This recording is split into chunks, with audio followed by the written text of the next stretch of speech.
கொதிக்கணுங்கிறதுனால தான் வெயிட் பண்ணுறேன். நான் இந்த பாலையும் ஊற்றி பண்ணுறேன். இது வந்து பெரிய டம்ளர் 300 ml இருக்கும்னு நினைக்கிறேன். 2 டம்ளர் அளவுக்கு.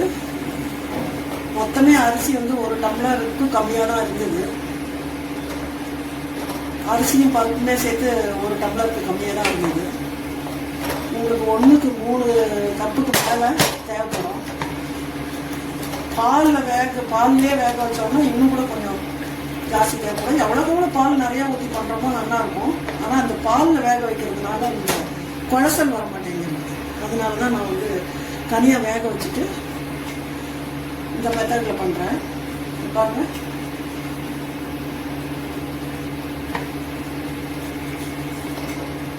கொஞ்சம் லேசாக கொதி வருது பாருங்க. இப்போ நம்ம அந்த வெள்ளை பாத்திரத்தில் ஊற்றிடலாம்.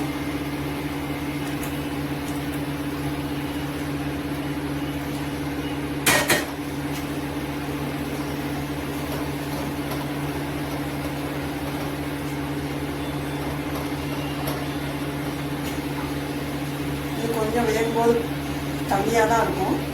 கொஞ்சம் நேரம் ஆனால் கெட்டியாகிடும்.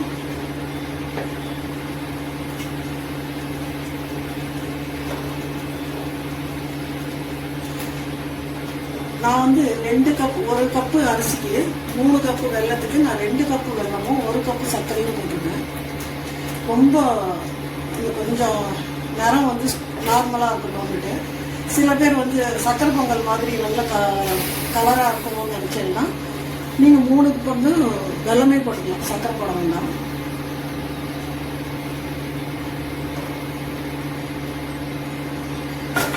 கொஞ்சம் கொதிக்கட்டும். கொதிச்சோன்னு கொதிச்சு இறக்கும்போது இந்த முந்திரியை திராட்சை அதில் போட்டோம்னா கொஞ்சம் எல்லாம் சேர்ந்து கொஞ்சம் கொதிக்கட்டும். பாருங்க, நல்லா கொதிச்சிருக்கு. இப்போ நான் அடுப்பு அணைச்சிடுறேன்.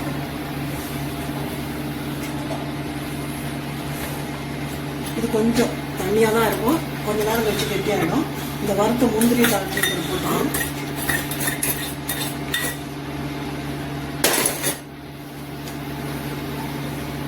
ஏலக்காய் பொடி,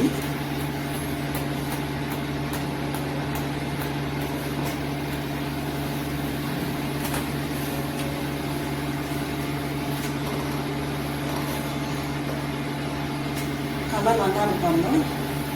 ரொம்பவும் கருப்பாகவும் இல்லாமல், சில வெல்லம் ரொம்ப கருப்பான வெல்லமாக இருந்ததுன்னா பார்வைக்கே நல்லா இருக்காது. அதனால சில டைமில் வந்து கொஞ்சம் சர்க்கரையும் சேர்த்து போட்டுட்டோம்னாக்கா சரியாக இருக்கும். இன்றைக்கி வெல்லம் வந்து நல்லா தான் இருந்தது. நான் வந்து 2 பங்கு வெல்லமும் 1 பங்கு சர்க்கரையும் போட்டதுனால இந்த கலர் வந்துருக்கு. பாருங்கள், நல்லா சாதமும் நல்லா குழஞ்சிருக்கு. இது இன்னும் கொஞ்ச நேரம் கழிச்சு பார்த்தோம்னா நல்லா கெட்டியாகிடும். இப்போ இதை நம்ம வேற ஒரு பாத்திரத்தில் மாற்றிடலாம். அடுப்பு அணைஞ்சிட்டேன். சூடு ஆறினோடனே இது கொஞ்சம் கெட்டியாகிடும். அக்கார வரிசை ரெடி ஆகிடுது. அடுத்து கலந்து சாதம் பார்த்துக்கலாம்.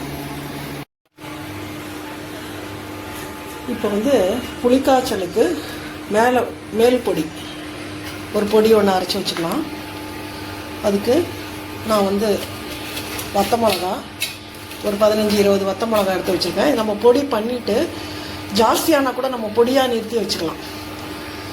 அதனால் கொஞ்சம் கூட இருந்தாலும் பரவாயில்லன்னு எடுத்து வச்சுருக்கேன். காஞ்ச மிளகா, 1 டேபிள் ஸ்பூன் அளவுக்கு தனியா, உளுத்தம்பருப்பு அதே அளவு, கடலைப்பருப்பு அதே அளவு, வெள்ளை எள்ளு 1 டேபிள் ஸ்பூன் அளவுக்கு வெள்ளை எள்ளு எடுத்து வச்சுருக்கேன். கொஞ்சமாக 1 ஸ்பூன் அளவு மிளகு. இதெல்லாம் நல்லா வறுக்கணும். வறுத்துட்டு பொடி பண்ணி வச்சுக்கணும். தேவையான புளியை நான் ஊற வச்சுருக்கேன் வெந்நீரில். இதை கரைச்சிண்டு, இதை கொஞ்சம் திக்காக கரைச்சிண்டு, இதை கொதிக்கும் போது மேலே போட வேண்டிய பொடி இது. இதை முதல்ல நல்லா செவக்க வறுத்துட்டு பொடி பண்ணி வச்சுக்கலாம். இப்போ காமிச்சேனையே அந்த ஐட்டங்கள்லாம் நான் நல்லா வறுத்து வச்சுட்டுருக்கேன். செவக்க கொஞ்சம் இது ஆறட்டும். இது நல்லா 1 நேரத்துக்கும் மேலே நல்லா செவந்து வர மாதிரி வறுத்து எடுத்து வச்சுருக்கேன். இது கொஞ்சம் ஆறின உடனே இதை பொடி பண்ணி எடுத்து வச்சுக்கலாம். இது நம்ம இந்த வறுத்த பொடி வந்து அரைச்சி வச்சுருக்கோம். புளியை வந்து நான் நல்லா கரைச்சி வச்சுருக்கேன். தாளித்து கொட்டுறதுக்கு எல்லாம் எடுத்து வச்சுருக்கேன். இப்போ நம்ம புளி காய்ச்சல் பண்ணிடலாம். எண்ணெய் வந்து கொஞ்சம் நிறையா தான் விட்டுருக்கேன். நல்லெண்ணெய் ஊற்றிருக்கேன். ஒரு 2 டேபிள் ஸ்பூனுக்கு மேலே இருக்கும், 3 டேபிள் ஸ்பூன் கூட இருக்கும். கடுகு போடுறேன். கடலைப்பருப்பு, முருங்கம்பருப்பு ஒரு ஸ்பூன் எடுத்து வச்சுருக்கேன். தாளிக்கிறதுக்கு மிளகா கிள்ளி வச்சுருக்கேன்.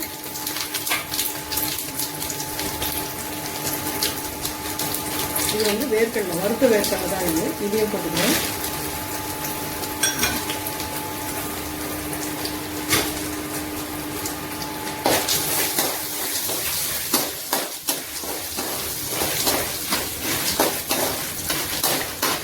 வதங்கினோம்னா கருவேப்பிலை,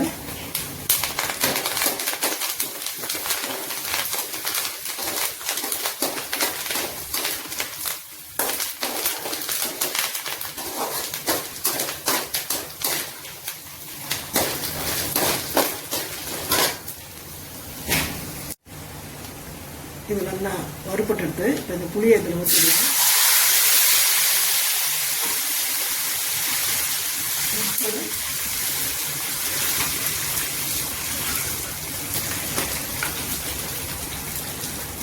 ஒரு ஸ்பூன் மஞ்சள் பொடி,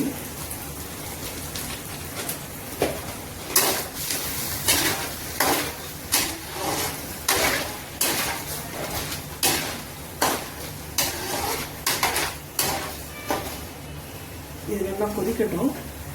நல்லா கொதிச்சு இந்த புளி வாசனை போன உடனே இந்த பொடி அரைச்சி வச்சிருக்கோம் இல்லையா, இதை போட்டு இதையும் சேர்த்து நல்லா கொதிக்க வச்சிடலாம். இது கொஞ்சம் நல்லா புளி வாசனை போக கொதிக்கட்டும். பாருங்க, நல்லா கொதிச்சிருக்கு. தெரியறதா கொஞ்சம் வத்தி இருக்கு. இப்போ இந்த பொடியை வந்து இதில் போட்டுருங்க. நம்ம அரைச்ச பொடியை பாதி அளவு போடுங்க. அது காரம்லாம் பார்த்துட்டு வேணும்னா மிச்சத்தை போட்டுக்கலாம். நான் ஒரு 3 டேபிள் ஸ்பூன் அளவுக்கு போட்டுருங்க. இப்போ இதோட சேர்ந்து இது கொதிக்கணும். இப்போ இது கொஞ்சம் நேரம்லாம் தெரிக்கும். இதை நம்ம ஒரு தட்டை போட்டு மூடி வச்சிடலாம். அந்த எண்ணெய் பிரிஞ்சு வரணும். வரணும் எப்படி கொதிக்கிறதுங்க. இப்போ தட்டு போட்டு மூடி வச்சிடுறேன். நல்லா கொதிச்சு இந்த பொடியோடு சேர்த்து அது நல்லா கொதிச்சு சுண்டி வரணும். தேவைன்னா இன்னும் கொஞ்சம் பொடி போட்டுக்கலாம், இல்லைன்னா இதோட நிறுத்திக்கலாம். கொதிக்கிறது பாருங்க, எண்ணெய் தெரியறத பிரிஞ்சு வர்றது. இது கொஞ்சம் நல்லா கொதிச்சு வரட்டும். இதை மூடி வச்சிருங்க. இப்போ தமிழ் பார்க்கலாம்.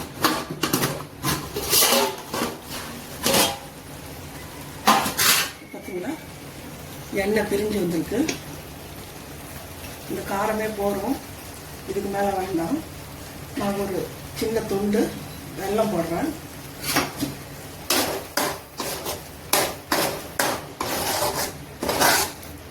இது நல்லா தேய்ச்சிருக்கு. இப்போ இந்த வெல்லம் அதில் போட்டு அந்த வெள்ளமும் கரையிற வரைக்கும் கொஞ்ச நேரம் அடுப்பில் இருந்தால் போகிறோம்.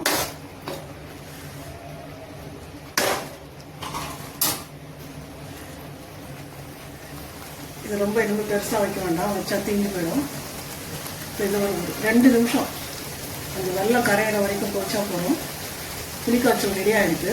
அடுத்தது தேங்காய் சாத்துக்கு வறுத்துக்கலாம். புளிக்காய்ச்சல் வந்து ஆற வச்சு ஒரு பாக்ஸில் எடுத்து போட்டு வச்சுருக்கேன். இது இப்போ சாதத்தில் பிசைஞ்சிடலாம். தேங்காய் சாத்துக்கு இஞ்சி, பச்சை மிளகா, கருவேப்பிலை எல்லாம் எடுத்து வச்சுருக்கேன். தாளித்து கொட்டுறதுக்கு முந்திரி, தேங்காய், துருவின தேங்காய் எடுத்து வச்சுருக்கேன். தேங்காய் எண்ணெய் எடுத்து வச்சுருக்கேன். இந்த தேங்காய் எண்ணெயில் தான் அந்த தேங்காய் சாதம் பண்ணணுங்கிறதுனால தேங்காய் எண்ணெய் எடுத்து வச்சுருக்கேன். இப்போ இந்த பச்சை மிளகாவும் இஞ்சியும் இந்த தேங்காய் சாத்துக்கு அவ்வளவும் தேவைப்படாது. நான் தயிர் சாத்துக்கும் சேர்த்து நறுக்கி வச்சுருக்கேன். இப்போ அதை வந்து வறுத்துடலாம். தேங்காயை வறுத்துட்டு நான் காமிக்கிறேன். தேங்காய் சாத்துக்கு வறுத்து வச்சுட்டேன். தயிர் சாத்துக்கு தாளிச்சு கொட்டியாச்சு. புளிக்காய்ச்சல் ரெடியாக இருக்குது. இப்போ சாதம் ஆற வச்சுருக்கேன். அது ஆறிடுதான்னு பார்ப்போம். தேங்காய் சாதம், புளி சாதம், தயிர் சாதம்லாம் கலந்துடலாம். இப்போது நம்ம வந்து எல்லாமே ரெடி பண்ணிட்டோம். நான் சாதம் எல்லாம் கலந்து வச்சுட்டேன். அக்கார வடிசலும் நல்லா ஆறிடுது, அதுவும் எடுத்து ஒரு பவுலில் மாற்றிருக்கேன். கலந்த சாதம்லாம் நான் ரெடி பண்ணிட்டேன். அது பார்க்கலாம் அது எப்படி இருக்குன்னு. பாருங்க, அக்கார வடிசல் பார்க்கும்போது கிளறும்போது ரொம்ப தண்ணியாக இருந்த மாதிரி இருந்தது. இது கொஞ்சம் பாருங்கள், ஆறுன உடனே எவ்வளோ கெட்டியாகிடுதுன்னு. நான் மேலாக கொஞ்சம் நெய் ஊற்றி வச்சேன், சாப்பிட்றதுக்கு நல்லா இருக்கும். சாப்பிடும்போது அக்கார வடிசல் ரெடி ஆகிடுது. அதே மாதிரி புளியோதரை, அதுவும் சாதம் பிசைஞ்சு வச்சாச்சு. தேங்காய் சாதம், தயிர் சாதம் எல்லாமே ரெடி ஆகிடுது. ஆடிப்பெருக்குக்கு கலந்த சாதம் எல்லாமே ரெடி. நீங்களும் வந்து இதே மாதிரி பண்ணி பாருங்கள். நீங்களும் நான் பண்ணி பாருங்கள். ஆடி பண்டிகைக்கு, ஆடிப்பெருக்குக்கு, சுவாமிக்கு நம்ம அம்பாளுக்கு நைவேத்தியம் பண்ணிவிட்டு எல்லாரும் சந்தோஷமாக சாப்பிட்லாம். இந்த வீடியோ பிடிச்சிருந்ததுன்னா லைக் பண்ணுங்கள், ஷேர் பண்ணுங்கள். அடுத்த வீடியோவில் பார்க்கலாம்.